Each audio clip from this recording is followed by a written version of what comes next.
Assalamualaikum warahmatullahi wabarakatuh. Perkenalkan, nama saya Salsabila Azhara dari Program Studi Ilmu Hukum Fakultas Syariah dan Hukum UIN Syarif Hidayatullah Jakarta. Yang terhormat Ibu Profesor Dr. Wardah Nuroniah SHI MSI selaku dosen pengampu mata kuliah Hukum Perlindungan Anak dan Perempuan. Pada kesempatan kali ini, saya akan membahas tentang ayah yang menelantarkan atau tidak menafkahi anaknya bisa berpotensi dipenjara dan didenda. Jadi apa sih penelantaran anak itu? Penelantaran anak itu bisa dikatakan pengabaikan atau pembiaran terhadap kebutuhan dasar anak, baik fisik, emosional, maupun psikologis.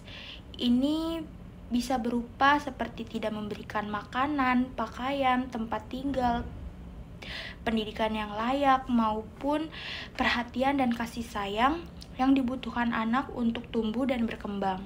Penelantaran anak bukan hanya masalah sosial, tetapi juga pelanggaran hukum. Setiap anak berhak mendapatkan perlindungan dan pemenuhan kebutuhan hidup yang layak. Hal ini sesuai dengan Undang-Undang Nomor 35 Tahun 2014 tentang Perlindungan Anak. Selanjutnya ada bentuk dari penelantaran.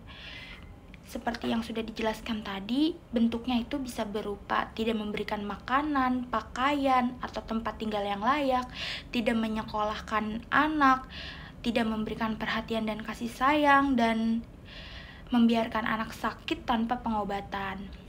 Dari bentuk yang tadi, itu bisa menimbulkan dampak. Dampak dari penelantaran anak itu, anak bisa mengalami gangguan kesehatan fisik, mental, anak tidak bisa tumbuh dan berkembang dengan baik, anak rentan menjadi korban kekerasan atau eksploitasi, dan masa depan anak bisa terancam karena tidak mendapatkan pendidikan dan pengasuhan yang baik. Dari adanya bentuk dan dampak penelantaran anak tadi, hal itu bisa disebabkan dari beberapa faktor. Yang pertama ada faktor ekonomi. Kemiskinan membuat orang tua itu kesulitan untuk memenuhi kebutuhan anak. Lalu ada ketidakharmonisan keluarga, seperti konflik dalam keluarga bisa membuat anak terabaikan. Terus kurangnya pengetahuan tentang pengasuhan. Biasanya orang tua tidak tahu cara mengasuh anak dengan benar. Dan yang terakhir ada kehamilan di luar nikah. Banyak kasus penelantaran terjadi karena kehamilan yang tidak direncanakan dan tidak diinginkan. Jadilah anak tersebut ditelantarkan. Selanjutnya ada perlindungan hukum terhadap anak korban penelantaran. Hal ini diatur dalam Undang-Undang Perlindungan Anak Nomor 23 Tahun 2002 dan Undang-Undang Nomor 35 Tahun 2014. Di dalam Undang-Undang Perlindungan Anak, orang tua atau wali yang menelantarkan anak bisa dihukum penjara maksimal 5 tahun dan didenda hingga 100 juta. Pelaku harus dihukum berat agar memberikan efek jera dan melindungi anak-anak lain.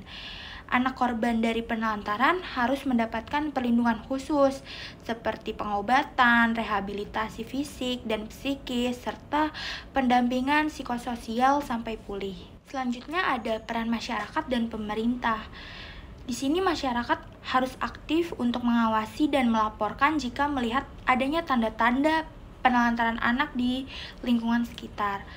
Dan pemerintah juga bertanggung jawab untuk memberikan perlindungan dan bantuan sosial kepada anak korban penelantaran. Nah, upaya bersama ini sangat penting ya untuk menurunkan jumlah kasus penelantaran anak yang ada di Indonesia.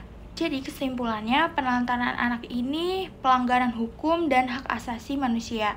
Setiap anak berhak mendapatkan perlindungan, pengasuhan, dan pemenuhan kebutuhan dasar. Masyarakat dan pemerintah harus bekerja sama untuk mencegah dan menangani kasus ini demi masa depan anak-anak Indonesia.